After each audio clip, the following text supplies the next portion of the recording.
Hello everyone, welcome back to our YouTube channel WebToTech. Today in this video, I am going to show you how to install Heritage Bank application on your mobile phone.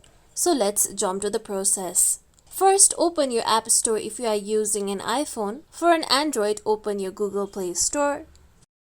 Now here, tap on the search icon present at the bottom right corner.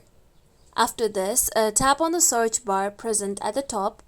Now here, type in Heritage Bank, then tap on the small search icon present on your keyboard.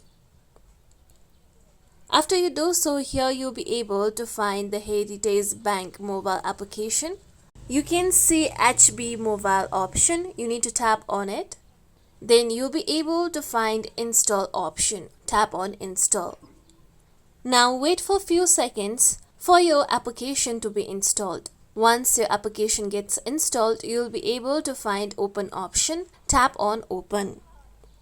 With this, now you'll be able to open your Heritage Bank application.